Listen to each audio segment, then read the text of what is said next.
கர்த்தர் நல்லவர், கர்த்தர் நல்லவர், கர்த்தர் நல்லவர். Praise the Lord. கர்த்தர் நல்லவர், கர்த்தர் நல்லவர், கர்த்தர் நல்லவர். நாம் தேவனுடைய வார்த்தைக்குள் கடந்து செல்வோம். எரேமியாவின் புஸ்தகம் 30ஆம் அதிகாரம் 8வது வசனத்தை திரும்ப ஒரு விசை வாசிக்கிறேன், கவனிங்கள்.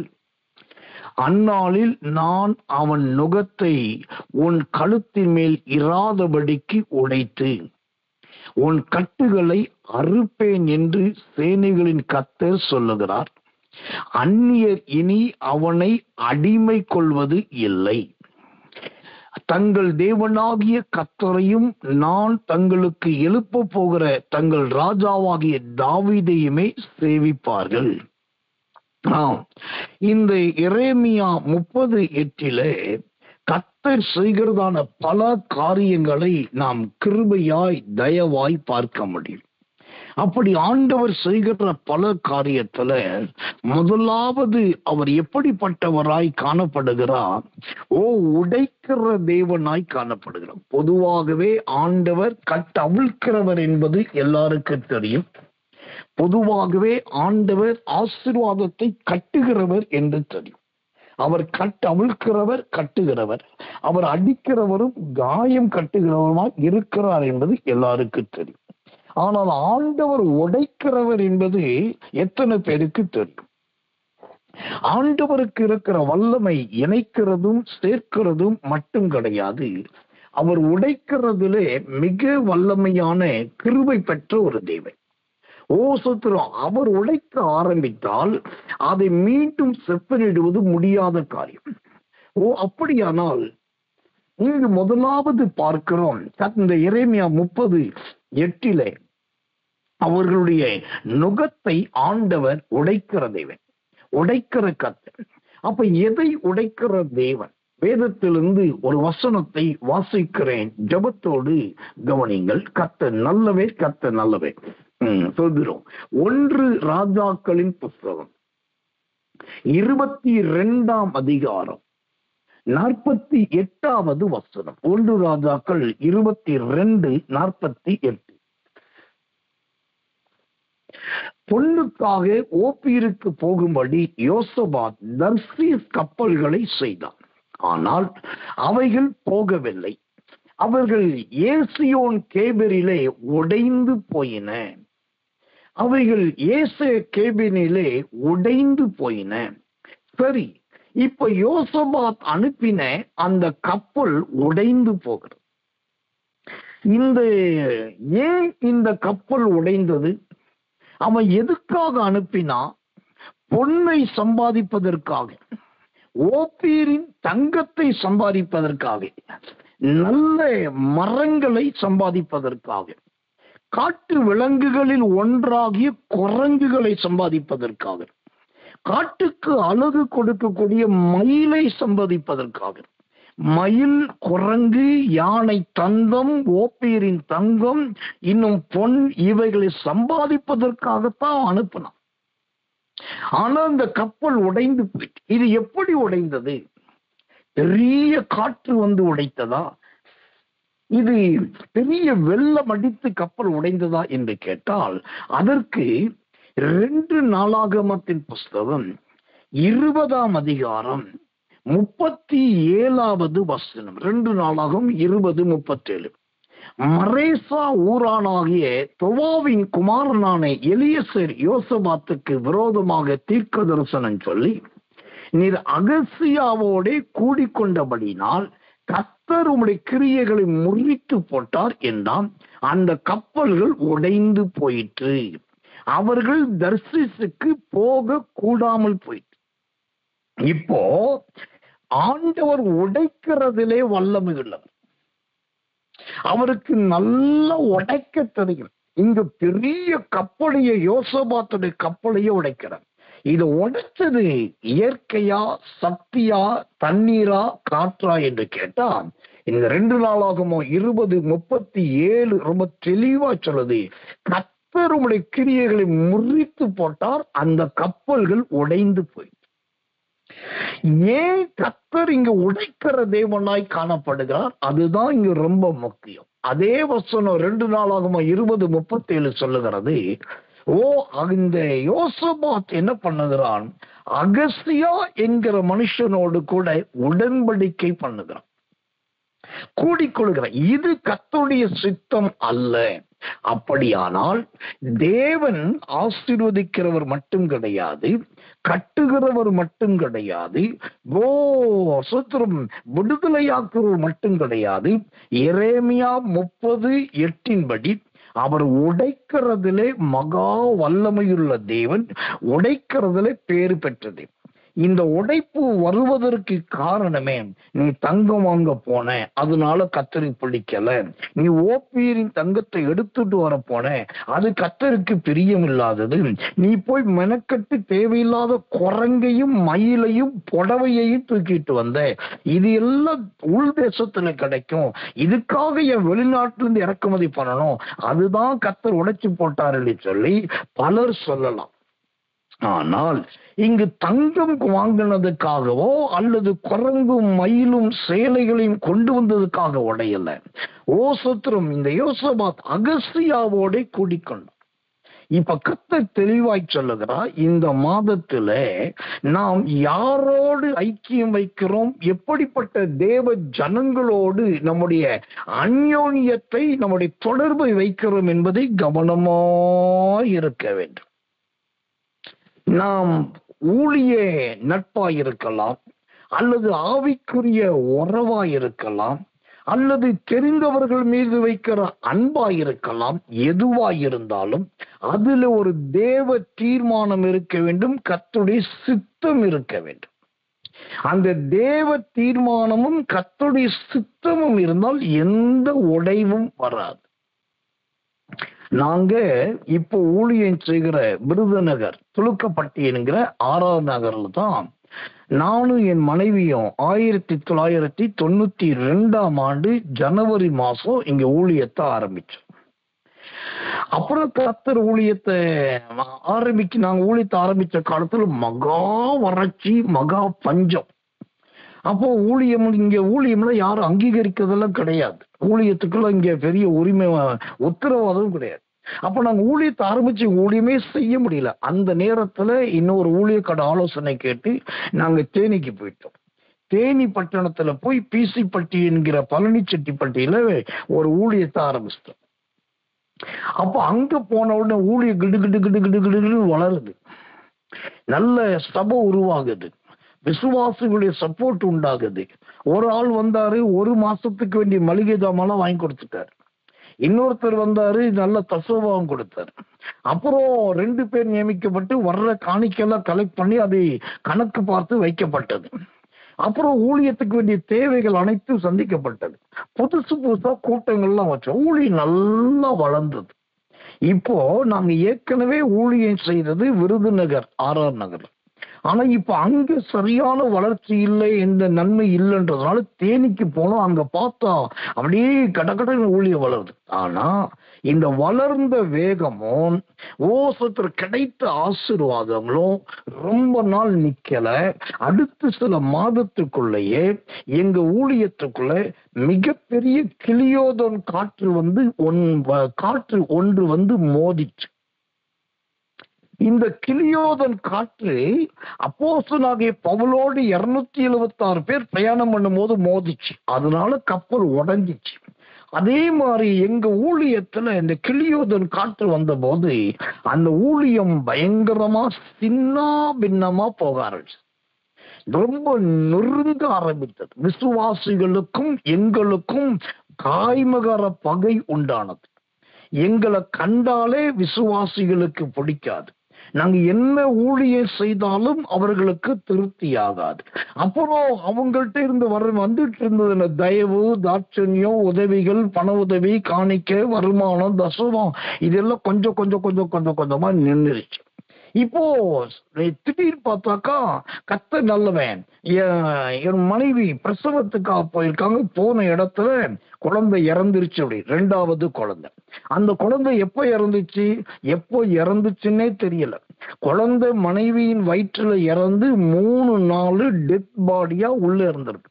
அதனால கொஞ்சம் கொஞ்சமா பிளட் லீக்கேஜ் ஆகி மனைவியுடைய உடம்பு முழுவதும் 3வது நாள்ல திடீர்னு சொல்லி கத்திரிப்பு கலர்ல அப்படி ஒரு மாதிரி வயலட் கலர்ல மாறிச்சு.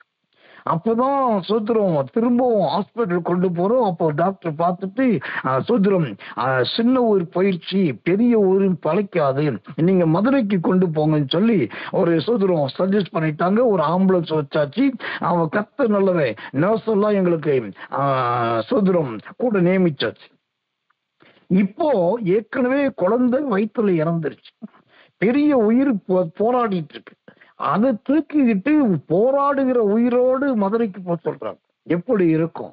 அப்பதான் எனக்கு ஒரு கேள்வி, இது ஒரு பெரிய உடைவல்லவா? ஏன் இந்த உடைச்சல் உள்ள வந்தது? கர்த்தர் அனுமதிக்காம ஊழியம் உடையாது, கர்த்தர் அனுமதிக்காம குடும்பம் உடையாது, கர்த்தர் அனுமதிக்காம விசுவாச ஜீவியம் உடையாது. யோசபாத் ராஜாவின் வாழ்க்கையில கப்பலையே கர்த்தர் தான் உடைக்கிறார். அப்ப அதுக்கு காரணம் என்ன? அங்க பண்ணின உடன்படிக்கை. அப்போ நான் ஆண்டுகிட்ட கேட்ட, ஆண்டவரே நான் என்ன தவறு பண்ணினேன், நீ தயவாய் வெளிப்படுத்தும், நான் கீழ்ப்படுகிறேன். என்று எப்படியாகலும் என் மனைவி இந்த இறந்த குழந்தை தானாகவே பிறக்கணும், ஆபரேஷன் பண்ணி அல்ல சுகப்பிரசவமா பிறக்கணும், என் மனைவியும் உயிரோடு வேண்டும் என்று 2 விண்ணப்பத்தை வச்சு அழுது ஜெபிச்சு. அப்பதான் கர்த்தர் சொன்னார், நான் கொடுத்த தேசத்துக்கும் நான் கொடுத்த ஊழியத்துக்கும் நீ திரும்பி போ, நான் வேறு ஒரு சந்ததியை உனக்கு தருவேன் என்று கர்த்தர் சொன்னார். அப்போ இந்த வெளிப்பாடு அந்த ஹாஸ்பிட்டல்ல காம்பவுண்ட் சுவர்ல திருப்பிட்டு அழுதுட்டு இருக்க எனக்கு தேவனுடைய வார்த்தை பிரத்யட்சமா வருது.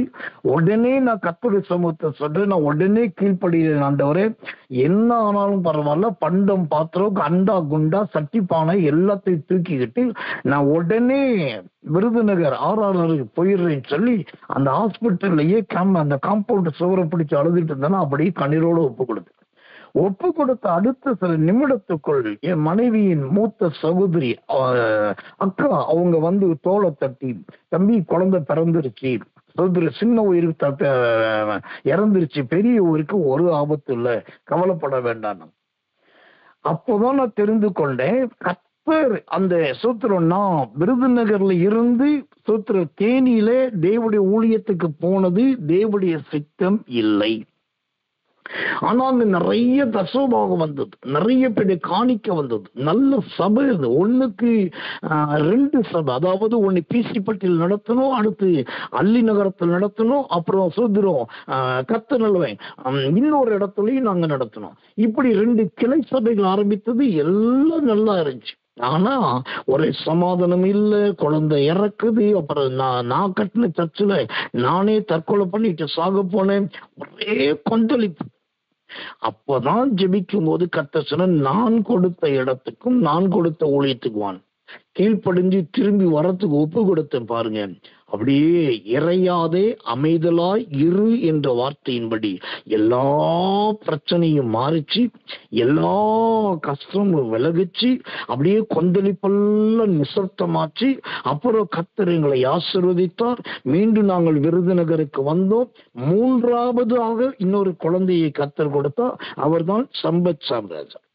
இப்ப நல்லா கவனிக்கணும். இந்த எரேமியா 30:8 சொல்லுகிறது, கர்த்தர் நல்லவே, அவன் நுகத்தை உன் கழுத்தின் மேல் இராதபடிக்கு உடைத்து. யாருடைய நுகம்? நீங்க யாரோடு தேவையில்லாத அகஸ்தியாவோடு உடன்படிக்கை வச்சிருக்கீங்களோ, யாரோடு நீங்க நட்பையும் பந்தத்தையும் அந்தரங்கத்துல வச்சிருக்கீங்களோ, அவங்க நிமித்தமா உங்க கழுத்துல ஒரு நுகம் இருக்குது. அவங்க நிமித்தமா உங்க மேல கர்த்தர் ஒரு பாரத்தை வச்சிருக்கார். நான் உன்னை சுலபமா விட்டா நீ தேவையில்லாத வேலையை செய்வாய் என்று சொல்லி ஆண்டவரே கழுத்தின் மேல் நுகத்தை வைத்திருக்கிறார். ஆனால் இங்கு எரேமியா தேவனுடைய வார்த்தைக்கு கீழ்ப்படிந்தது நிமித்தம் அவனுடைய நுகத்தை உன் கழுத்தின் மேல் இருக்கிறதை உடைத்து போடுவேன் என்று கர்த்தர் சொல்லுகிறார். அப்படின்னா நீங்க ஆண்டவரே, உமக்கு சித்தமில்லாதே, உமக்கு விருப்பம் இல்லாதே யாரோடு எங்களுக்கு தொடர்பும் நட்பும் பந்தமும் பழக்கமும் உடன்படிக்கையும் பிரமாணமும் இருந்தால் நசரேயனாகிய இயேசுவின் நாமத்தில் அதை உம்முடைய கரத்தில் ஒப்புக் கொடுக்கிறேன். இது நிமித்தம் என் கழுத்துல எந்த விதமான நுகமும் இருக்கக்கூடாது என்று நீங்க ஜெபித்து பாருங்க. இந்த 1ஆம் தேதியில மட்டுமல்ல, இனி வருகிற நாட்களிலும் அந்த நுகத்தை ஆண்டவர் உடைக்க வல்லவராயிருக்கிறார். கர்த்தர் நல்லவே, கர்த்தர் நல்லவே. திரும்பவும் சொல்றேன், ஆண்டவர் கட்டுகிறவர் மட்டும் கிடையாது, அவருக்கு நல்லா உடைக்க தெரியும். அவர் உடைத்தார்னாக்கா, அந்த 2 நாளாகமத்தில் வாசித்தோமே, அவர்கள் கர்த்தர் தர்சீசுக்கு போக கூடாமல் போயிட்டு கரையே சேர முடியாது, கரைக்கே ஏற முடியாம போயிடும். அப்போ தேவன் உடைக்கக்கூடிய அளவுக்கு நம்முடைய ஜீவியத்தில் இருக்கக்கூடாது. இங்க இன்னொரு நற்செய்தி சொல்ல, ஆண்டவர் ஒரு காரியத்தை, ஒரு ஐக்கியத்தை, ஒரு பந்தத்தை, ஒரு வாகனத்தை, ஒரு ஊழியத்தை உடைக்கிறார் என்று சொன்னால் உங்களை நட்டாற்றில் விடுவதற்காக அல்ல, உங்களை தீமையிலிருந்து காப்பதற்காகத்தான் அதை கர்த்தர் செய்கிறார். அப்போஸ்தலர் நடபடிகள் 27ஆம் அதிகாரத்தை நீங்க அப்புறமா வீட்டுல போய் படிச்சு பாருங்க. அங்க ஒரு கப்பல் இருக்கு, 276 பேர் இருக்காங்க. அப்ப 276 பேர் அந்த நாட்கள் என்ன, அப்ப எவ்வளவு பெரிய கப்பல். ஆனா அந்த கப்பலே போய் சோத்திரம் மண்ணுல சொருகிச்சு பின்னணிய உடைஞ்சு போயிடுச்சு. இப்ப ஏன் கர்த்தர் உடைத்தார் என்று பார்க்கும்போது அங்கு வேதம் சொல்லுகிறது, அவர்கள் எல்லாரும் தப்பி கரை சேரணும். இங்கு யோசபாத் அனுப்பின கப்பல் கரை சேரவில்லை, ஆனா பவுலோடு போனவர்கள் கரை சேர்ந்தார்கள். ஒரு உடைப்புக்கு பின்னாடி கர்த்தர் உங்களை கரை சேர்க்க விரும்புகிறவராய் இருக்கிறார். அவர் தீர்மானித்து விட்டால் அந்த தீர்மானத்தை மாற்றவே முடியாது. ஆனபடினால் கர்த்தர் ஒரு உடைப்பை கொடுக்கிறார் என்று சொன்னால் அதை குறித்து முறுமுறுக்காதீர்கள், அதை குறித்து வருத்தப்படாதீர்கள், அதை குறித்து கலங்காதீர்கள். அதற்கு பின்பு எவ்வளவோ பெரிய மகிமையின் ஆசீர்வாதங்கள் இருக்கிறது. ஒரு நடந்த சம்பவத்தை நான் உங்களுக்கு சாட்சியாய் சொல்லுகிறேன். இந்த கடந்த வருஷத்துல நம்முடைய ஊழியத்துல திடீரென்று சொல்லி இன்னொரு ஊழியக்கார 2 சகோதரிகள் வந்தாங்க. அவங்க நம்ம கூட்டத்துக்கு ஒரே ஒரு கூட்டத்துக்கு கூட வந்தது கிடையாது, எந்த ஜெபத்துக்கு அட்டெண்ட் பண்ணது கிடையாது. அப்புறம் நம்ம என்ன ஊழியம் செய்யறோம்னு அவங்க பார்த்ததும் கிடையாது. ஆனா என்னைய குறித்து அவர்கள் நிறைய கேள்விப்பட்டிருக்காங்க. அப்புறம் நான் முன்னின்று நடத்துகிறதான கரங்கொடுக்கும் ஊழியம், அன்னகர் ஊழியம், அப்புறம் பார்க்கிறவங்களுக்கெல்லாம் தான தர்மம் பண்ணுகிற ஊழியம், அப்புறம் சோதரி ஏழைகளுக்கு உதவி, இதெல்லாம் கேள்விப்பட்டிருக்கோம். அதனால அவங்க என்ன பண்ணாங்க, நான் எங்க இருக்கிறேன், என்ன ஊழியம் செய்யறேன், இதெல்லாம் சரியானு கூட பார்க்காம நினைக்கிற போதெல்லாம் ஏதாவது ஒரு காணிக்கட்டும், ஏதாவது ஒரு காணிக்கனா அதிகபட்சமா அவங்க அனுப்புற காணிக்க 10,000 ரூபாய், இல்லாட்டி சில நேரத்துல கம்மியா இருக்கும். ஆனா கரெக்டா 10,000 ரூபாய், அதிகம் இல்லாம 10,000 ரூபாய் வரைக்கும் வரும். இது சில நேரத்துல ஒரு மாதத்துல ஒரு விசை வரும், சில நேரத்துல 2 விசை கூட வரும். அப்போ அதை வச்சு நான் அந்த கடன் கொடுக்கும் ஊழியத்தை செய்யறதுக்கு ரொம்ப பிரயோஜனமா இருந்தது. ஆனா திடீரென்று அந்த ஊழியத்தில் ஏற்பட்ட ஒரு பெரிய கோல்மால், ஒரு அரசு அதிகாரி தவறான தகவல் கொடுத்ததுனால அந்த ஊழியத்துல மிகப்பெரிய ஒரு கதவு அடைக்கப்பட வேண்டிய நிர்பந்தம். யாருமே தொடர்பு கொள்ள முடியல, அவங்களும் எங்களை தொடர்பு கொள்ள முடியல. ஆனா இப்போ அவங்க சோத்திரம் அந்த ஊழியமே நின்று போயிடுச்சு. நின்னதுனால என்னாச்சு, நம்ம ஊழியத்துக்கு அப்பப்போ எப்பயாவது வந்து அந்த 10,000 ரூபாய் காணிக்க சப்சான ஒன்றுமே இல்லாமல் முழுக்க நின்றுச்சு. இப்போ அவ்வளவு பெரிய காணிக்கை நினைக்கிற போது வரும், எப்பதாவது வரும், திடீரென்று வரும், ஒரு முறை வரும், இல்லாட்டி 2 முறை வரும். இப்போ அது நின்றுச்சு. ஆண்டவரே நான் என்ன செய்வது என்றுதான் கலங்கினேன். ஆனா என்ன ஆச்சரியம் தெரியுமா, அந்த 10,000 ரூபாய் வரும்போது நடந்த அந்த ஊழியம் இன்னைக்கு அவங்க உதவிகள் நின்று எத்தனையோ மாதங்கள் ஆயிடுச்சு. ஆனால் அந்த 10,000 ரூபாய் உதவி நின்றாலும் இன்றைக்கு வரைக்கும் இந்த ஊழியங்கள் நிற்கவில்லை. இதுல இருந்து என்ன ரகசியம் தெரிகிறது? தேவன் ஒரு கதவை அடைக்கிறார் என்று சொன்னால் நம்முடைய கண்கள் அங்கு நோக்கி கொண்டு இருக்கிறது, அவங்க மேல நம்முடைய ஒரு சிந்தை இருக்கிறது என்று அர்த்தம். அப்ப கர்த்தர் அதை அடைக்கிறார் என்று சொன்னால், நம்முடைய கண்கள் எப்போதும் கர்த்தரையே நோக்கி இருக்க வேண்டும் என்பது. அப்போ இன்னைக்கு வரைக்கும் இந்த ஊழியங்கள் நடக்கிறது. மற்ற தேவ பிள்ளைகள் கொடுக்க வேண்டியது 1ஆம் தேதியே நம்ம எல்லாருக்கும் சுற்று பண்ணிடும். ஊழியத்திற்கு மட்டும் இல்லை, என்னுடைய வீட்டு வாடகை, மற்ற காரியங்கள், யார் யார் கொடுக்கணும், என்ன பண்ணணும், 2ஆம் தேதி கூட நம்ம ஊழியத்திலிருந்து உதவி செய்தது 1ஆம் தேதியே அன்றோட கிருபையினாலே பண்ணிடும். அப்போ இது இன்னைக்கு வரைக்கும் ஒரு ஆச்சரியம். அதனாலதான் நான் உங்களுக்கு சொல்றேன், ஒரு பக்கத்துல கர்த்தர் சுதந்திரம் நுகங்களை உடைக்கிறவர். அந்த உடைக்கிறது சில நேரத்தில் அது நமக்கு விசுவாசத்தை வளர்க்கிறதா இருக்கும், விசுவாசத்தை கொண்டு வருகிறதா இருக்கும். அப்போ தேவன் மேல்தான் நம்முடைய கண்கள். அப்போ அது ரகசியம் என்ன? எந்த நேரத்திலும் நம்முடைய கண்கள் கர்த்தரை நோக்கி இருக்க வேண்டும். இப்போ எனக்கு ஒரு பெரிய திட நம்பிக்கை வந்தது. மாசந்தோறும் வர்றதான 10,000 ரூபாய், எப்பயாவது வர 20,000 ரூபாய், இந்த 10,000மோ 20,000 நின்று போனாலும் ஊழியம் நடக்கிறதுனால இப்ப எனக்கு என்ன நம்பிக்கை வந்துருச்சுன்னா, எப்படியும் கர்த்தர் நடத்துவார், எந்த நிலைமையிலும் கர்த்தர் நடத்துவார். அவரே முன்னின்று நடத்துவார். உங்களுக்கு நான் சொல்லிக் கொடுக்கிறேன், இந்த ஜூன் மாதத்துல என் தேவனாகிய கர்த்தர் உங்க வாழ்க்கையில 2 காரியத்தை செய்ய போகிறார். 2 காரியம். ஒன்று, யாரை உடைக்கணுமோ உங்களோடு இருக்கிறவர்களை உடைத்து அவர்கள் கரை சேரக்கூடாதபடிக்கு தண்ணீரிலேயே தத்தளிக்க விட்டுருவார். அதுதான் யோசபாத் ராஜாவுடைய கப். இன்னொரு பக்கத்துல தேவனாகிய கர்த்தர் அந்த அப்போஸ்தலர் 27ஆம் அதிகாரத்துல 276 பேரும் தப்பி கரை சேர்ந்தார்கள். யோசபாத் நாட்களில் கரை சேரவில்லை, ஆனா பவுலுடைய நாட்களில் கரை சேர்ந்தார்கள். உங்களுக்கு சொல்லுகிறேன், இந்த மாதத்திலே என் தேவன் இந்த 2 காரியத்தை செய்ய போகிறார்.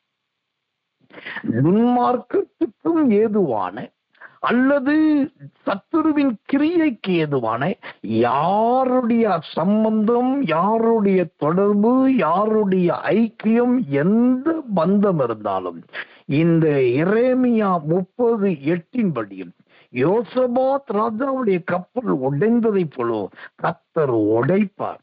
ஆனா அதே சமயத்துல கர்த்தரை மட்டுமே சார்ந்திருக்கிற பவுலை போல உங்களுக்கோ தேவன் இந்த மாதம் முழுவதையும் தப்பி கரை சேர பண்ண போகிறார். நீங்க தப்பி கரை சேருவீர்கள், எங்கும் இடறி விழுகிறவர்கள் அல்ல. இங்க ஒரு ரகசியத்தை பார்க்கணும். அப்போஸ்தலர் நடபடிகள் 27ஆம் அதிகாரத்துல அங்கு கிளியோதன் காற்று இருக்கிறது, ஒரே பனி இருக்கிறது, பயங்கர மழை பிடித்திருக்கிறது, அப்புறம் மணல் திட்டுக்கள் இருக்கிறது, பாறை இடங்கள் இருக்கிறது. கர்த்தர் நல்லவை, இன்னும் 200 முழத்துக்கு அப்பால் போக வேண்டி இருக்குது. இவ்வளவு பிரச்சனை இருந்தும் அந்த 276 பேர்ல ஒரு நபருக்கு கூட ஒரு காயமும் இல்லை, ஒரு மரணமும் இல்லை, எல்லாரையும் தப்பி கரை சென்றார். அதனால கர்த்தர் சொல்றார், உங்களுக்கு சுத்தி சுத்தி அடிக்கிற கிளியோதன் காற்றை பார்த்து நீங்க பயப்பட வேண்டும். உங்க கண்ணுக்கு தெரியாம தண்ணிக்குள்ள மறைஞ்சிருக்கிற பாறை இடங்களை போல உங்க ஜீவியத்துல இடர்களா இருக்கு, ஐயோ அது எங்க முட்டிருமோன்னு சொல்லி நீங்க அவிசுவாசப்பட வேண்டாம். ஓ, எங்கேயோ மணல் திட்டு இருக்குது, கப்பல் போய் அதுல சொருகிக்குமே, மணல் திட்டுல சொருகிக்கிட்டா கப்பலை இழுக்க முடியாதே, அந்த மணல் எல்லாம் உள்ள வந்துருமே சொல்லி நீங்க அவிசுவாசப்பட வேண்டாம். இப்போ இங்க ஒரு பெரிய ரகசியத்தை சொல்லுகிறேன். பவுலுக்கும் 276 பேருக்கு நடந்த ரகசியம். அங்கு கிளியோதன் காற்று இருந்தது, ஆனால் அது அவர்களுக்கு உதவி செய்யவில்லை. நல்ல ஒரு கப்பல் இருந்தது, அந்த கப்பல் அவர்களுக்கு உதவி செய்யல. அங்கு பாறைகள் இருந்தது, அதுவும் இவர்களுக்கு உதவி செய்யல. மணல் திட்டுக்கள் இருந்தது, அதுவும் இவர்களுக்கு உதவி செய்யல. மழை பெய்து கொண்டிருந்தது, அதுவும் இவர்களுக்கு உதவி செய்யல. நல்ல பனி பெய்து கொண்டிருந்தது, அதுவும் இவர்களுக்கு உதவி செய்யல. அங்க சுற்றி இருந்த இத்தனை சூழ்நிலை எதுவுமே உதவி செய்யல. ஆனா இது எதுவுமே இல்லாத பலனற்ற, பலவீனமான அல்லது நம்பக்கூடாத, பிரயோஜனம் இல்லாத ஒன்று அங்க ரெண்டே அங்க இருந்தது. இந்த பலனற்ற, சத்துவமற்ற, பிரயோஜனம் இல்லாத, நம்பிக்கையற்ற அந்த ரெண்டு என்னன்னா, அந்த அப்போஸ்தலர் நடபடிகள் 27ஆம் அதிகாரம் கடைசி 2 வசனத்தில், ஒன்று பலகை, இரண்டாவது துண்டுகள். சிலர் பலகைகளிலும் சில துண்டுகளிலும் ஏறி தப்பி கரை சேர்ந்தார். அவ்வளோ பெரிய காற்று நினைச்சிருந்தா பவுலையும் அவ்வளவு பேரு தூக்கி கொண்டு போய் யோனாவை கரையில கக்குன மாதிரி இவங்களை தூக்கி கரையில எரிஞ்சிருக்கு. அவ்வளோ பெரிய மலை, அந்த மலை தண்ணி ஊத்தும் போது இன்னும் தண்ணி பெருக்கெடுத்து இந்த தண்ணியே அலையா உண்டாகி இவங்களை கொண்டு போய் கரையில ஒதுக்கி இருக்கலாம். பாறை, அந்த இவங்க மிதக்கிற நீச்சல் அடிக்கிற இடத்துல கால்ல பாறை தென்பட்டு கொஞ்சம் ஏஞ்சி ஆசுவாசப்படுறதுக்கு நிக்கிறதுக்கு அந்த பாறை உதவி செய்திருக்கலாம். அடுத்தது மணல். இந்த மணல் நல்ல சூத்திரம் மிருதுவானது, கொஞ்சம் காலை வச்சுக்கப்பான்னு சொல்லக்கூடிய அளவுக்கு அது பண்ணிருக்கலாம். ஆனா இது எதுவுமே சக்தி வாய்ந்தது. நான் சொன்ன அந்த கிளியோதன் காற்று, பாறை, மணல், கல்லு, அப்புறம் சூத்திர மலை, இருள், இது எல்லாம் சக்தி வாய்ந்தவர்கள். சக்தி வாய்ந்த பலனுள்ள இவைகள் எல்லாமே இந்த பவுலுக்கோ, நூற்றுக்கு அதிபதிக்கோ, அல்லது கப்பல் மாலுமிக்கோ, கப்பல் தலைவனுக்கோ, 276 பேருக்கு உதவி செய்யவே இல்லை.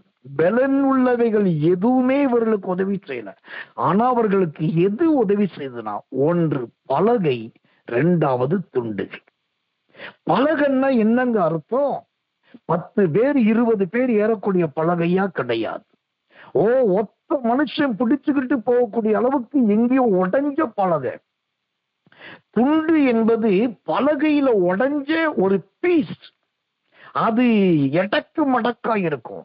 ஆனா இந்த பலன் இல்லாத, நம்பிக்கைக்கு அற்றதான, உதவி செய்ய முடியாதது என்று சொல்லக்கூடிய அந்த பலகையும் அந்த துண்டுகளும் தான் இந்த 276 பேரை கொண்டு வந்து கரை சேர்த்தது.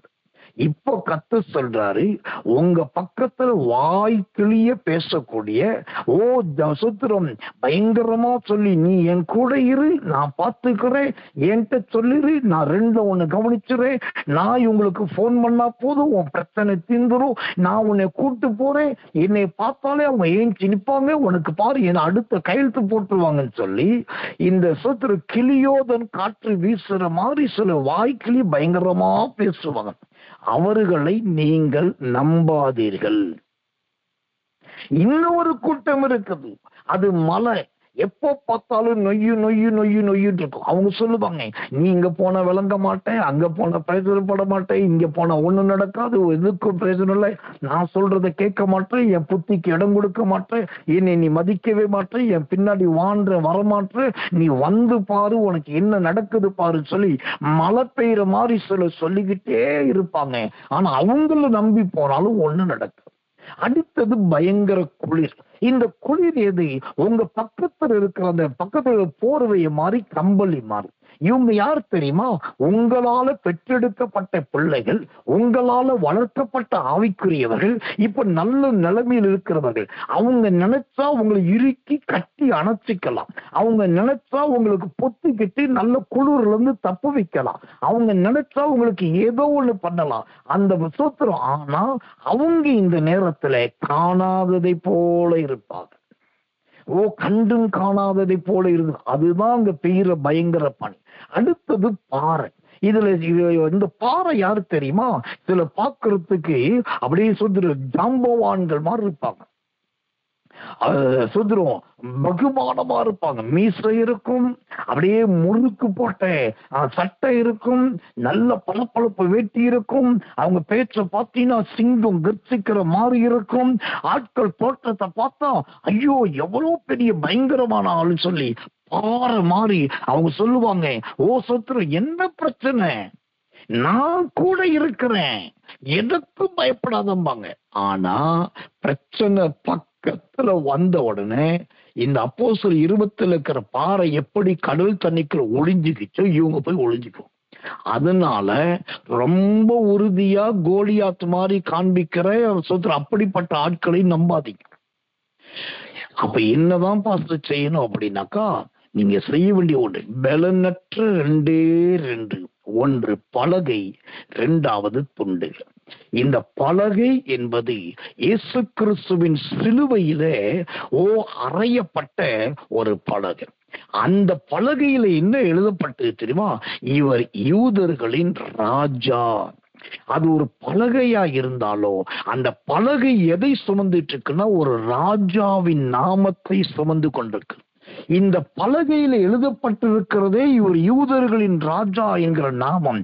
அந்த நாமம் எதை குறிக்கிறது? கர்த்தருடைய நாமம் பலத்த துருகம். நீதிமான் அதற்குள் ஓடி சுகமாய் குடியிருப்பான். அப்போ இந்த பலகை என்பது கர்த்தருடைய நாமத்தை குறிக்கிறது.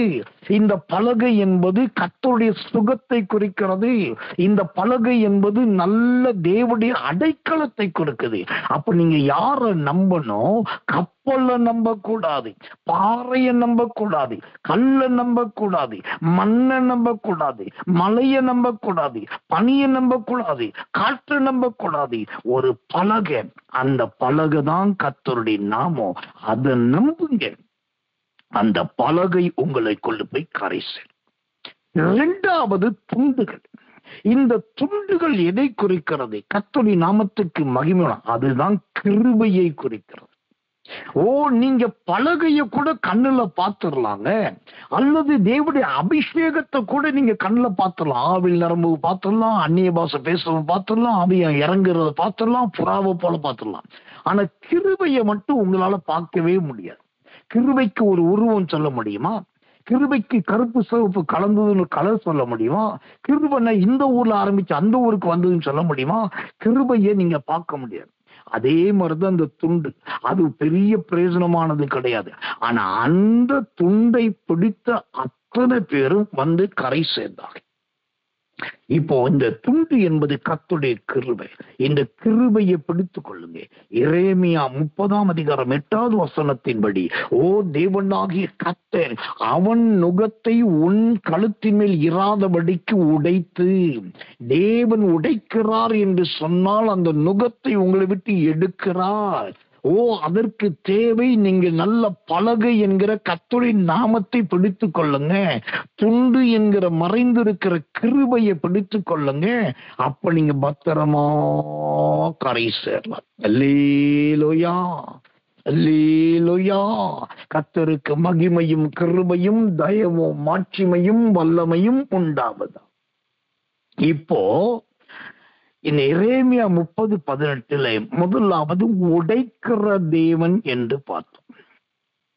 2வது நம்முடைய தேவன் எப்படிப்பட்டவரா? அதே எரேமியா அதே 30ஆம் அதிகாரம் அதே 8வது வசனம் சொல்லுது, அறுப்பேன் என்று ஆண்டவர் சொல்லுகிறார். இந்த வார்த்தையை சொல்றது யாரு? கர்த்தரே சொல்லுகிறார். அறுப்பேன். எதை தேவன் அறுப்பார்? கர்த்தர் நல்லவன். அவர் அறுக்கிறேன் என்று சொன்னால் எதற்காக அறுக்கிறார்? எனக்கன்பான தேவ பிள்ளைகளே, தேவன் அறுக்கிறார் என்று சொன்னால் அது நாம் நினைக்கிறபடி சாதாரணமான ஒரு அறுவை கிடையாது. முதல் இந்த அறுக்கிற அனுபவம் எங்க ஆரம்பிச்சதுன்னா, எகிப்து தேசத்திலிருந்து இஸ்ரவேலருக்கு தான் இந்த அறுக்கிற அனுபவம் வந்தது. எப்படி? ஆதியாகமம் 11:3 சொல்லுகிறது, அவர்கள் நாம் செங்கலை அறுத்து அதை நன்றாய் சுடுவோம் வாருங்கள். வேதத்தில் முதல் அறுக்கிற அனுபவம் இங்கு செங்கல் அறுக்கிற அனுபவத்தை குறிக்கிறது. அப்ப அறுப்பேன் என்பது எதை குறிக்கிறது? இஸ்ரவேல் ஜனங்கள் எகிப்திலே ஒரு காலத்திலே துன்புறுத்தலுக்கு ஒப்பு கொடுக்கப்பட்ட அனுபவம். ஆனால் அந்த செங்கல் அறுக்கப்படுவதை போல இஸ்ரவேலர் அறுக்கப்பட்டாலும் ஒரு கட்டம் வரும்போது தேவனாகிய கர்த்தர் ஒட்டுமொத்த இஸ்ரவேலர்களையும், அந்த அறுக்கிற செங்கலை போல துன்புறுத்தப்பட்ட இஸ்ரவேலரையும் ஆண்டவர் விடுதலையா, ஆண்டவர் தப்புவித்தார். அங்கிருந்து மீட்டு எடுத்து வெளியிலே காதேஸ் வனாந்தரத்துக்கு கொண்டு வந்து விட்டார். கர்த்தர் நல்லவர். அப்போ இந்த அறுத்து என்பது முதலாவது ஆதியாகமத்தில் ஆரம்பித்தது. இப்போ இந்த அறுப்பேன் என்கிற வார்த்தை இரண்டாவது எதை குறிக்கிறது? வாசிக்கிறேன். கர்த்தர் நல்லவர். சங்கீதங்களின் புஸ்தகம் 2ஆம் அதிகாரம் 3வது வசனம். சங்கீதம் 2:3. அவர்கள் கட்டுகளை அறுத்து அவர்கள் கயறுகளை நம்மை விட்டு எறிந்து போடுவோம். கட்டுகளை அறுத்து, இங்கு தேவனுடைய வசனம் சொல்லுகிறது, அவர் அறுக்கிறதிலே எதை அறுக்கிறவராயிருக்கிறார்? நல்ல கட்டுகளை. இங்க சத்துருக்கள் வந்து சொல்ற வார்த்தையை தான் நம்ம இங்க சங்கீதம் 2ல பார்க்கிறோம். ஆனாலும் அந்த வசனத்திலே நமக்கு ஒரு சத்தியம் இருக்கிறது. தேவன் அறுக்க ஆரம்பித்தால் அவர் கட்டுகளை அறுக்கிற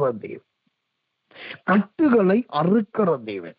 இங்கே என் அன்பு விசுவாச தேவ ஜனங்களுக்கும் இந்த சத்தியத்தை கவனமா கேட்கிற தேவ ஊழியர்களுக்கும் ஒரு சத்தியத்தை நான் சொல்றேன். ஆண்டவர் கட்டுகளை மட்டும் அறுக்கிறவர் கிடையாதுங்க. அவர் நினைச்சாக்கா உதட்டையும் அறுத்துருவார். அவர் நினைச்சாக்கா நாக்கையும் அறுப்பார். ஆண்டவருக்கு வேற வேலையே இல்லையா? உதட்ட அறுக்கிறதும் நாக்கு அறுக்கிறதும் ஒரு வேலையா நீங்க கேட்கலாம். இதை நான் சொல்லல, பைபிள் சொல்லுது. ஏன்னா எரேமியா 30:8 இவ்விதமாய் சொல்லுகிறது, உன் கட்டுகளை அறுப்பேன். அந்த அறுக்கும் போது தேவன் யாரை அறுக்கிறார்? அந்த அற்புதமான வசனத்தை வாசிக்கிறேன். சங்கீதங்களின் புஸ்தகம் 12ஆம் சங்கீதம் 3வது வசனம். சங்கீதம் 12:3. இச்சகம் பேசுகிற எல்லா உதடுகளையும் பெருமைகளை பேசுகிற நாவையும் கர்த்தர் அறுத்து போடுவாராம். இச்சகம் பேசுகிற எல்லா உதடுகளையும் பெருமைகளை பேசுகிற நாவையும் கர்த்தர் அறுத்து போடும். ஆண்டவர் அறுக்கிறத பத்தியெல்லாம் உடலிலே சரீரத்தில் இருக்கிற உதட்ட அறுக்கிறாரு. 2வது நாக்க அறுக்கிறார். இது எதை குறிக்கிறது? நீங்கள் தேவனை சார்ந்திருந்து, நீங்கள் கர்த்தருக்கு உரியவர்களாயிருந்து நீதியை நடப்பித்து மனதார சத்தியத்தை பேசி குற்றமில்லாமையிலே கைகளை கழுவுகிறவர்களாய் நீங்கள் இருந்தால், இந்த சூழ்நிலையின் காலத்திலே யாருடைய நாவு உங்களுக்கு விரோதமாய் எழும்புகிறதோ, யாருடைய உதடுகள் உங்களை குறித்து கோள் பேசுகிறதோ, அவர்களுடைய நாவையும் அவர்களுடைய உதடுகளையும் ஆண்டவர் அறுத்து போடும். பொதுவாகவே நம்ம ஊழியத்துல ரொம்ப ஒன்னும் தாட்பூட்டெல்லாம் பேச மாட்டோம். இரண்டாவது, சாபகரமான வார்த்தையை நம்ம ஊழியத்துல பயன்படுத்துறதே கிடையாது. அது உங்களுக்கு நல்லா தெரியும்.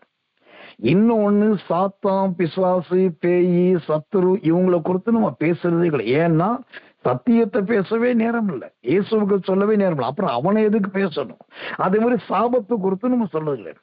ஆனா என் வாழ்க்கையில் ஊழியத்தில் நடந்த ஒரு சம்பவம், என்னுடைய வீட்டுக்கு ஒரு சுவிசேஷகர் என்ற பெயரிலே ஒரு ஊழியக்காரர் வருவார். அவர் வர்றப்பெல்லாம் ஐயா ஸ்தோத்திரம் அப்படின்னு அவர் வந்தாலே ஊழியத்துக்கு வரல, காணிக்க வாங்க தான் வருவார். அப்ப அவருக்கு அதுக்கு தான் வந்திருக்காது தெரியும். ஆண்டுடைய கிருபையினால நான் பலிபீடத்திலிருந்து வெளிப்படையா சொல்லுவேன், முடிஞ்ச வரைக்கும் எப்பயுமே நல்ல காணிக்கையை கொடுத்தோம். அப்புறம் அவர் நிறைய இந்த கேசட் கொண்டு வருவாரு, புக்கு கொண்டு வருவாரு, சில பைபிள் கொண்டு வருவாரு. யார்கிட்ட ஃப்ரீயா வாங்கிட்டு வந்து நான் விற்கிறதுக்காக வந்தேன், விற்க கொடுத்தாங்கன்னு சொல்லி பொய் சொல்லி கொண்டு வருவார். நான் சரி எப்படியோ அவருக்கு ஒரு ஆதாயம் தேவைப்படுதுன்ட்டு, எனக்கு தேவையே இருக்காது ஆனா 10 புத்தகம் வாங்கிக்குவேன். நான் உட்காந்து அந்த கேசட்ல கேட்க போறது கிடையாது, ஆனா அவர் மேல பரிதாபப்பட்டதுனால 5 கேசட் வாங்கிக்குவேன். அப்புறம் சம்பந்தம் இல்லாத நான் ரொம்ப ஸ்டடி பைபிள்ஸ் மட்டும்தான் யூஸ் பண்ணுவேன், நார்மல் பைபிள் யூஸ் பண்றது கிடையாது. ஆனா இவர் ரொம்ப சாதாரண ஒரு நார்மல் பைபிள் கொண்டு வருவார். சரி இவர் சுமந்துட்டு வந்தாரேன்னு சொல்லி ஒரு 20 பைபிள் வாங்கிக்குவேன். இப்படியெல்லாம் பண்ணி எப்போதுமே உதவி செய்து ஒரு நல்ல தான தர்மங்களும் பண்ணோம். அவர் ஒரு பகுதி ஒரு சின்ன ஊழியக்காராகவும் இருந்தோம். ஆனா ஒரு நாள் நடந்தது என்ன, என் வாழ்க்கையில ஒரு சம்பவம் நடந்தது.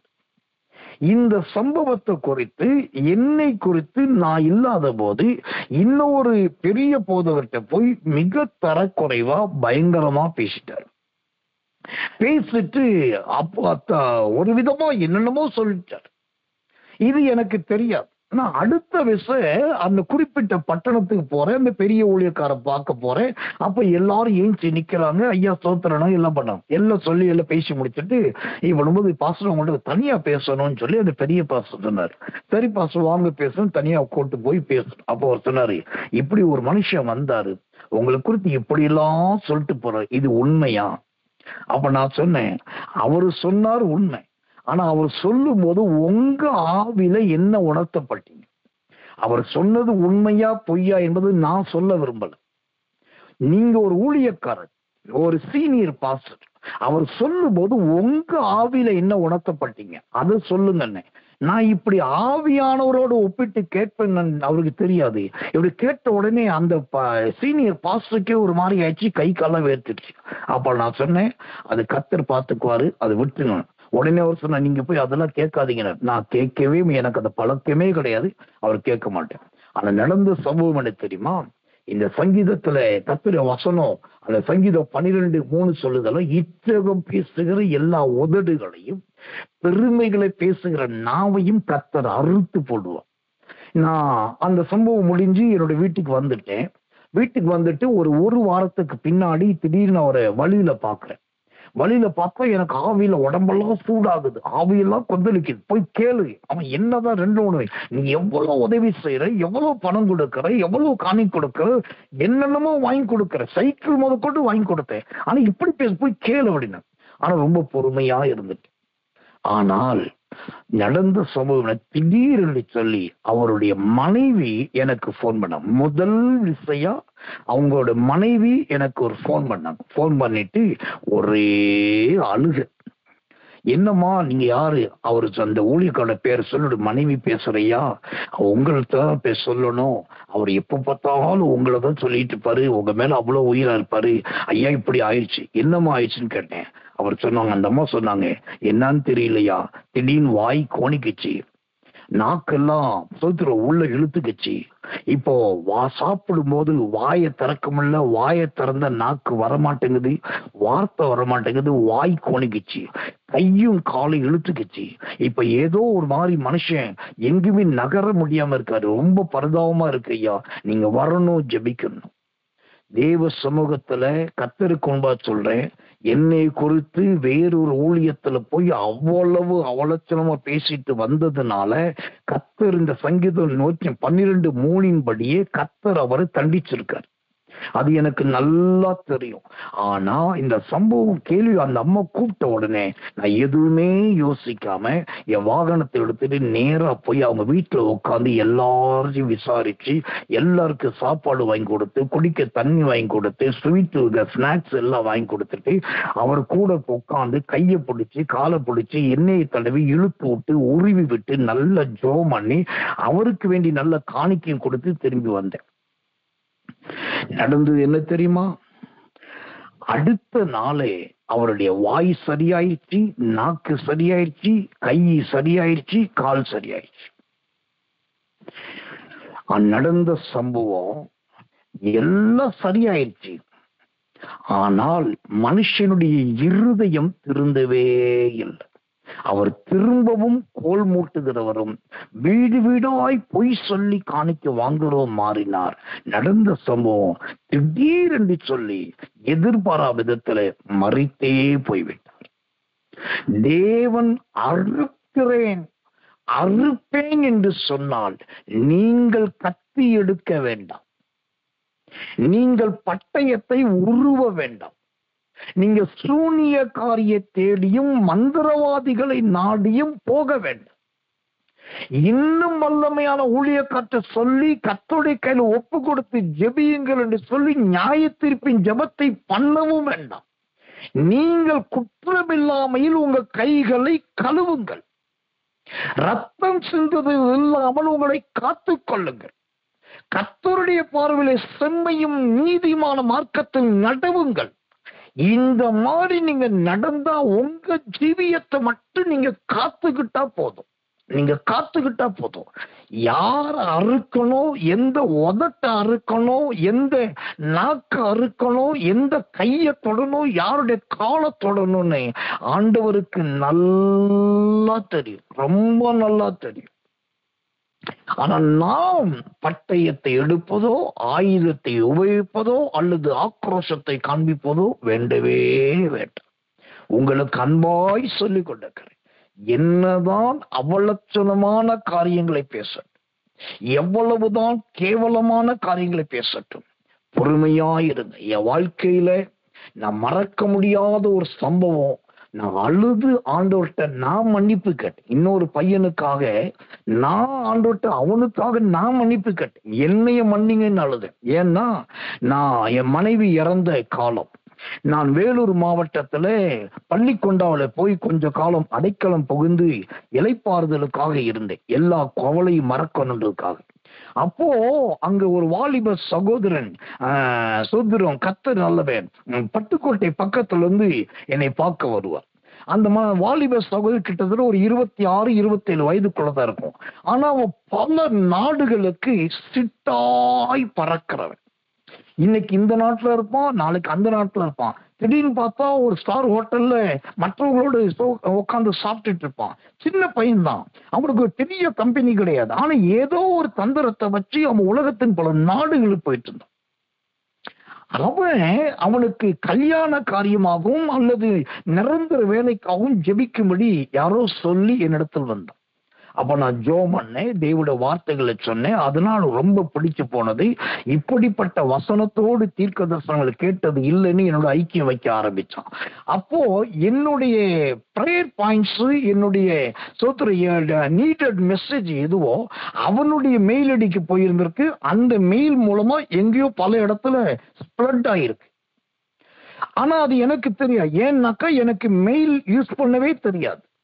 நான் மெயில் ஓபன் பண்றதோ இல்லாட்டி மெயில் டைப் பண்றதோ மெயில் ஃபார்வர்ட் பண்றதோ அது எனக்கு அந்த நாட்கள் அது தெரியவே தெரியாது. ஆனா இது எப்படியோ லீக்கேஜ் ஆகி ஸ்ப்ரெட் ஆகி பலருக்கு போயிருந்திருக்கு. ஆனா அந்த வாலிப பையன் திடீர்னு ஒரு நாள் பார்க்க வந்தான். பார்த்துட்டு எல்லாம் பேசிட்டு இருந்தா எல்லாம் ஜோம்னா கடைசி ஜோமண்ணா அவன் குடியாத்தத்துல நான் பண்ணிக்கிறேன். குடியாத்தத்துல பஸ் ஸ்டாண்ட். நான் ஒரு ஊழியக்காரனா இருந்தும் அவனுக்கு சோதர கூடவே போய் பேக் எடுத்துட்டு போய் அவனை சந்தோஷமா பஸ்ல ஏறி உட்கார வச்சிருக்கேன். உட்காந்து அவன் பஸ்ல ஏறி விண்டோல உட்கார்ந்து இருக்கான். நான் கீழே நின்றுட்டு இருக்கேன். அப்போ அந்த வாலிபன் ஒரு வார்த்தையை சொன்னான். அவன் சொன்ன வார்த்தை ஒரு கெட்ட வார்த்தைக்கு சமமான ஒரு வார்த்தை. கெட்ட வார்த்தை கிடையாது, கெட்ட வார்த்தையை விட ஒரு மோசமான இருதயத்தை ஈரலை பிளக்கிற ஒரு வார்த்தை. அந்த ஒரு சின்ன பையன் வாலிபன் அதை சொல்லுவான் நான் நினைக்கவே இல்லை. கர்த்தர் நல்லவன். ஆனா அது பஸ் ஸ்டாண்டு, நான் வேற ஒண்ணும் பண்ணவும் முடியல. எனக்கு கர்த்தர் கொடுத்தது பொறுமை, சகித்தல், தாங்குதல். இதுதான் கர்த்தர் கற்றுக் கொடுத்த உபதேசம். அப்போ அந்த இடத்துல ஒண்ணு நான் சொல்லாம அப்படியே கண் கலங்கி அழுதுட்டு அவன் கிளம்பிட்டேன். பஸ் கிளம்பிடுச்சு, அவன் போயிட்டான். கர்த்தர் நல்லவன். நடந்த சம்பவம் என்ன தெரியுமா? நான் எந்த மாறுத்தாரன் சொல்லல, போன் பண்ணி அவனை எதுவும் திட்டல, அல்லது அவனுக்கு விரோதமா ஜெபிக்கல. அவனுடைய ஃபேமிலி மெம்பர்ஸ் அவன் எல்லாரும் எனக்கு தெரியும். யாருக்கிட்டையும் அவனை குறித்து நெகட்டிவ் எதுவுமே நான் பேசல. ஆனா இவன் புறப்பட்டு போனா பாருங்க, போய் சரியா 2 நாளில கர்த்தர் மிகப்பெரிய ஒரு விபத்தை அவன் சொந்த வாகனத்தில் போயிட்டு அவனாகவே போய் விபத்துக்குள்ளாகி 2 கால்கள் எலும்பு முறிவு உண்டாகி அதற்கு பின்பு அவன் திருமணம் நின்று போய் வெளி தேசங்களுக்கு போகிற அந்த சுற்று வேலைகள் எல்லாம் நின்று போய் ஒரு கட்டம் வரும்போது அவன் கோயம்புத்தூர்ல போயிட்டு அங்கிருந்து போன் பண்ணி பயங்கரமாய் அழுதான். பாஸ்டரை மன்னித்துக் கொள்ளுங்கள், இப்ப எனக்கு தேவை ஒன்னே ஒண்ணு, எனக்கு ஜீவன் வேணும். என்ன தம்பி சொல்றேன்னு? இப்ப எனக்கு நல்லா தெரியுது பாஸ்டர், என் கை போயிடுச்சு, என் கால் போயிடுச்சு, என் வெளிநாட்டு சுற்றுலா போயிடுச்சு, சுற்றுலோட வருமானம் எல்லாம் போயிடுச்சு, சரீரத்தின் பலனும் போயிடுச்சு. இன்னும் கொஞ்ச நாள்ல நான் சாக போறேன்னு தெரியுது. நீங்க நினைச்சாக்கா எனக்கு உயிர் கிடைக்கும். எனக்கு உயிர் வேணும், எனக்கு உயிர் மட்டும் வேணும். நீங்க தயவுசெய்து ஜெபிங்க. அதை கேட்டுட்டு நானே அழுதுட்டேன். ஆனா திரும்ப அவனுக்காக மன்றாடி ஜெபித்தேன். இன்றைக்கு வரைக்கும் அந்த வாலிபன் உயிரோடு இருக்கிறான். திருமணம் முடித்து பிள்ளைகளை பெற்று ஊழியம் செய்து மீண்டும் கர்த்தருக்காக பயன்படுகிறான். எதற்கு சொல்லுகிறேன்? இந்த மாதத்துல என் தேவன் உங்களுக்காக யாரை உடைக்கணுமோ அவர்களை உடைப்பார். எந்த இடத்துல உங்களை காக்கணுமோ அங்கு காப்பார்.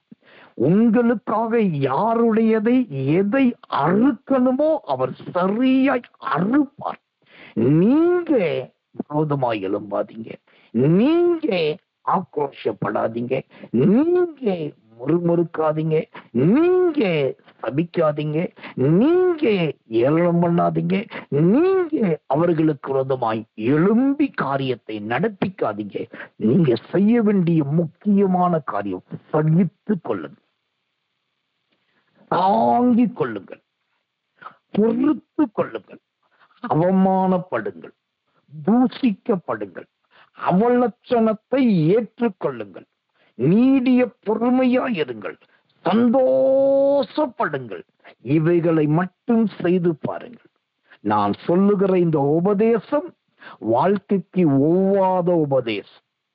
நான் சொல்லுகிற இந்த சத்தியம் நீங்கள் ஏற்றுக்கொள்ள முடியாத சத்தியம்.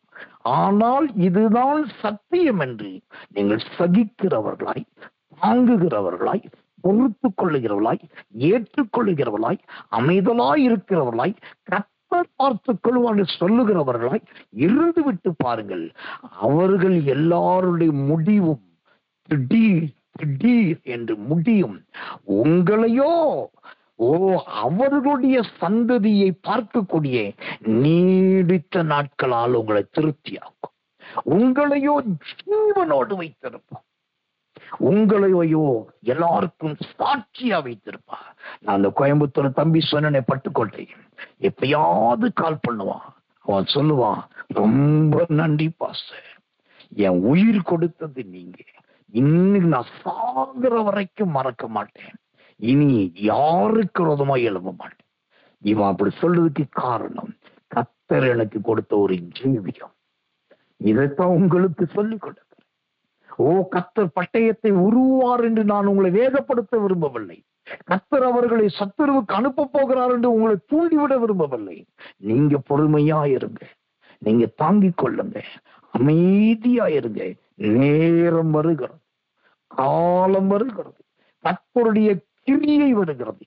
ஒரு பக்கம் கர்த்தருடைய கிரியை இருக்கும், மறுபக்கம் உங்கள் மீது கர்த்தருடைய கிருபை இருக்கும். கிரியை சத்துருக்களுக்குரியது, கிருபை உங்களுக்குரியது. இந்த எரேமியா 30 வசனத்தின்படி நீங்க யாருக்கும் அடிமைகளாய் இராதபடி சுதந்திரவான்களாய் சுதந்திரவதிகளாய் கர்த்தர் உங்களை மாற்றுவாராக.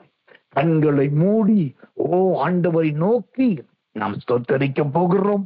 ஒரு கடைசி முக்கிய அறிவு, நல்ல ஒரு தேவனுடைய அபிஷேகத்தோடு கர்த்தருடைய வார்த்தை இன்றைக்கு உங்களுக்கு வந்திருக்கு. இப்போ நாம ஜெபிக்க போறோம். எந்த வேலையும் செய்யாதீங்க, வேற எதுலையும் கவனம் செலுத்தாதீங்க.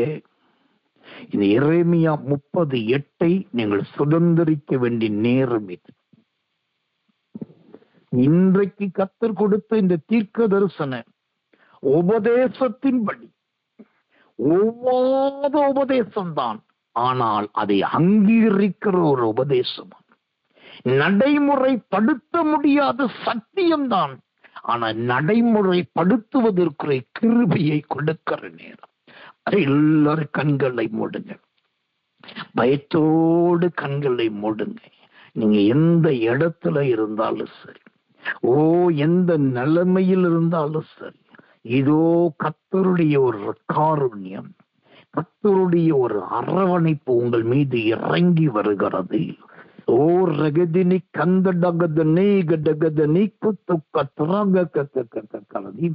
யோசபாத்தின் கப்பலில் போனவர்கள் யாரும் தப்பி கரை சேர முடியவில்லை. ஆனால் அப்போஸ்தலனாகிய பவுலின் நாட்களில் கப்பலில் போனவர்கள் எல்லாரும் தப்பி கரை சேர்ந்தார்கள். இதுவரைக்கும் யோசபாத்தின் போராட்டம் உங்களுக்குள் இருந்தது. ஆனா இன்று முதல் அது பவுலுடைய ஜெயத்தின் வாழ்க்கையாய் கர்த்தர் மாற்றுகிறார். லகிதினி கந்து டெகதினி கத்து தெங்கின மௌதிரி கத்தின கத்துன கரதியா.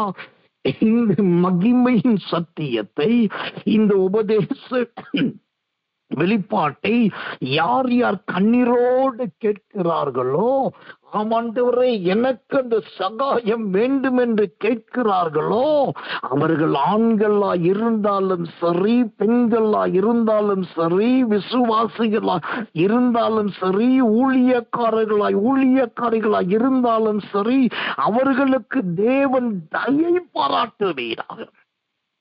தயை பாராட்டு.